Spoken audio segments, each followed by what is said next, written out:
So good day everyone, this is Irish Maygo and I'm with Miss Pamela ELEC and we are going to discuss the IT culture and the society. So now, without further ado, let us now begin the discussion with the first subtopic entitled the Internet of Things or the IoT. So ano nga ba yung IoT or Internet of Things? So IoT is defined as a network of physical objects that are connected to the internet and can exchange data with the other devices and system.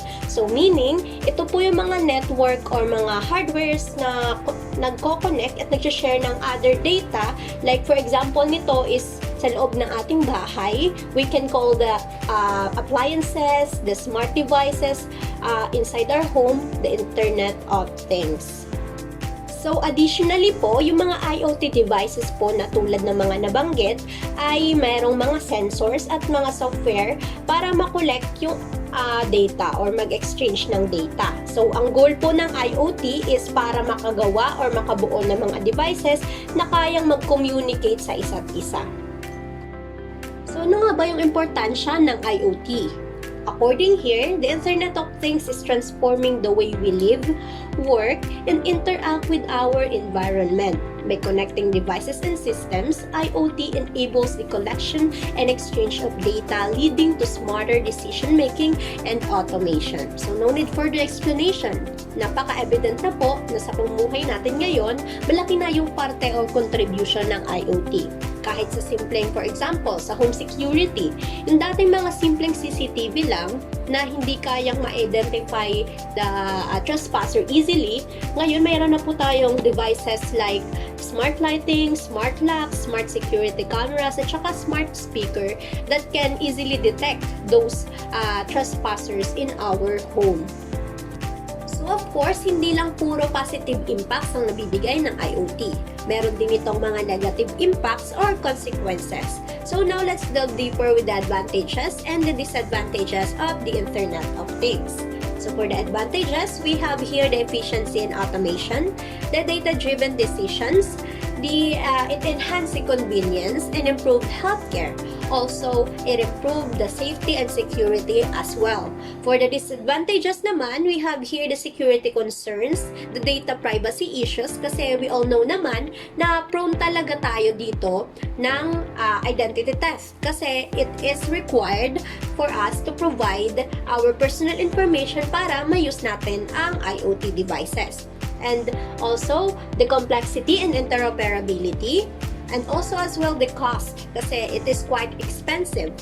And the last one is the dependency on internet and connectivity. So parang yung sometimes kapag masyado na sumusobra yung paggamit natin, nawawalan tayo ng sense of independency at nagre-rely na lang tayo mostly sa help ng IoT devices.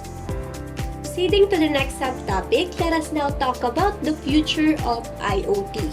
So, we all know that as the time passes by, IoT devices also continuously make advancement and improvements as well as undergo innovations. Specified here the four possible future of the Internet of Things, namely the first one, it can increase the adoption. So as technology becomes more affordable and accessible, IoT adoption will grow across various sectors from smart cities to industrial automation. So we all know naman na kapag ang existing IoT devices is mas na-improve na at mas meron na ng development, yung IoT devices na yun na luma is bababa ang market value, and because nababa ang market value nito, mas nagiging accessible na siya at affordable na siya sa iba pang mga tao. And the cycle continues, may ma-develop and mag-undergo ng innovation, and yung mas na-develop na yon or yung old IoT devices will drop down its market value to be more accessible. So gradually, mag-change siya into industrial automation na. Secondly, it will improve security measures. So the focus on IoT security will intensify with new protocols and technologies developed to safeguard data and devices from cyber threats. So as of now, hindi pa siya ganun ka-secure to be used or ka-safe gamitin. But as the time passes by, it is expected that IoT will continuously be more safe to use. The third one is it enhances AI and machine learning integration. So artificial intelligence and machine learning will play a significant role in processing Internet of Things data, enabling predictive analytics and smarter decision making. So example nito is sa mga business sectors, they use Excel presentation or statistical data para mag-come up sa better decision. The last one is in terms of edge computing. So instead of relying solely on cloud-based processing, edge computing will enable data processing at the source, example is the device, reducing latency and improving real-time decision making. So somehow connected siya dito sa pangatlo, but ang ine-emphasize dito is yung pagpapabilis ng decision making process with the help of the edge computing. Current trends and emerging technologies. So, emerging technologies includes a variety of technologies katulad ng educational technologies, yung informational technologies, at kahit yung mga AI is included dito. But to discuss it categorically, we have here the cloud computing. Ang cloud computing po is yung delivery process of computing resources katulad ng yung storage, yung servers, saka mga databases sa internet. Itong cloud computing, inaalaw niya yung mga users para ma-access yung mga resources on demand pa at nagbabayad dito yung mga users. Ano nga ba yung advantages ng paggamit ng cloud computing? So first, it increases the adoption. Secondly, it provides multi-cloud and hybrid cloud. And also, it enables the AI and machine learning integration and the serverless computing, as well as it enhances the security measures. Aside from cloud computing, we also have the mobile computing. So, yung mobile computing po is yung ability natin na maka-access ng information at mag-perform ng mga tasks without being able to required na nandun tayo sa specific location. So, under ng mobile computing are 5G network connectivity, artificial intelligence like for example is si Siri at si Alexa, and the mobile edge computing, mobile payments and commerce like GCash, PayPal, and the augmented reality, AR, and virtual reality or VR. In terms of the big data trends naman, ito yung tumutukoy sa general changes ng technology o yung kabuuang pagbabago nito over time. And as discussed previously, included dito yung real-time data processing kasi pinapabilis nito yung ating decision making, yung AI and machine learning, as well as the data as a service. Ang DAAS po is nag-o-offer ng scalable and cost-effective data management solution na nag-aalaw sa mga business para maka-access at mag-analyze ng data on demand. And for the data lakes and lakes houses naman, nagpo-provide ito ng optimized storage solution para sa malalaking data na nag-enable for specific data management and analysis. For information lang po, marami pa pong remaining key trends in terms of big data. For the last one given is the data governance.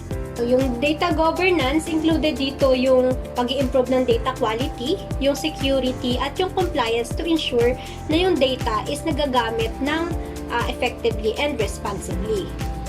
To continue the discussion about the current trends in emerging technologies, but in terms of automation, let us now have Ms. Pamela ELEC for the discussion. Thank you, Ms. Irish May, for that insightful presentation. Now we'll continue with the next part where I'll be discussing emerging trends in information technology. Alam ko, technology is everywhere in our lives ngayon, but let's take a step back and think about this. How are these new technologies shaping the way we live, work, and connect? And how do they affect us as individuals and as a society? Let's start with our artificial intelligence or AI. I'm sure familiar naman tayo dito if you ever use Siri, Alexa, or even seen those TikTok filters that predict your future. That's an AI work. But here's the thing, AI is becoming smarter and more integrated into our lives. May bago ng trends like ethical AI and explainable AI.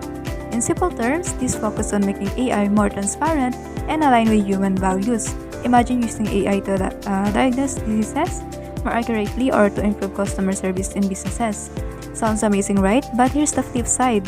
AI can also lead to privacy concerns or even replace jobs. Kaya it is important to ask, how do we use AI responsibly while maximizing its potential? Next up is virtual reality or VR. Before, it was just something we saw in the video games, but now, VR is used for so much more. In healthcare, it's helping patients with therapy. In education, it's making learning fun and more immersive.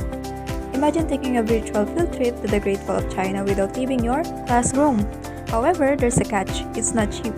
And while it's over incredible experiences, it will also make us spend even more time in front of screens, disconnecting us from the real world. So the question is, how do we balance enjoying VR while staying connected to the reality? Now let's talk about the augmented reality or AR. Alam niyo yung mga Snapchat filters or Pokemon Go? That's AR. But AR is not just for fun. It's becoming a game changer in industries like retail, healthcare, and even remote assistances. Imagine fixing your car while wearing AR glasses that shows you exactly what to do. Cool, right? But just like VR, AR faces challenges like high cost and limited accessibility. What if AR could become as common as smartphones? How could it change the way we interact with the world? Let's move on to something a bit more technical, the blockchain. Alam ko most of us associate it with Bitcoin, but blockchain is so much more than cryptocurrency. It is used for secure voting, tracking of origin of products, and even monitoring environmental impact through carbon footprints. Ang ganda ng potential ng blockchain, pero here's the challenge. It consumes a lot of energy, and there's always the risk na gamitin sa illegal activities. So, how can we maximize blockchain's benefits while addressing these concerns? Finally, we have the Internet of Things or IoT. Sigurado ako marami sa inyo may mga smart devices sa bahay. For example natin, smart TVs, smart lights, or even smart fridge. IoT connects these devices para mas convenient ang buhay natin. But let's not forget, IoT also has its downsides. Since these devices are connected to the internet, they are vulnerable to cyber attacks. Imagine your entire smart home system gets hacked. Scary, right? So the question here is, how do we make IoT safer and more reliable while embracing its convenience? Connecting to culture and society. Now, let's take a step back and think. How are all these technologies affecting us as individuals and as a society? First is communication. We're more connected than ever. Pwede ka na mag-video call sa family mo sa abroad anytime. Pero have you noticed? Sometimes we lose the value of face-to-face interaction because we're so glued to our devices. Next is education. It is exciting to see how VR and AR are making learning more interactive, pero hindi lahat ay may access dito. It creates a gap between those who have the technology and those who don't. Next is economy. New technologies bring new jobs, but they also replace traditional ones. Kung dati maraming trabaho sa manufacturing, ngayon automation is taking over. Lastly is lifestyle. Sure, it is fun to use the VR or AR for entertainment, but it can also lead to over-reliance on technology and less physical activity. So what can we do? We need to strike a balance. Embrace these technologies, but do not let them take over our lives. Positive and negative effects. To sum it up, positive, we have efficiency, innovation, and convenience. We get smarter tools, better healthcare, and even more exciting ways to learn and connect. Negatives, we have privacy concerns, job displacement, and the risk of becoming too dependent on technology. These are the realities of emerging trends in technology. To end this discussion, I want you to think about this. Technology is neither good nor bad. It is how we use it matters. Let's use these emerging trends to create a better, more inclusive future for everyone. Maraming salamat po sa inyong oras at attention. I hope we all learned something today. Thank you.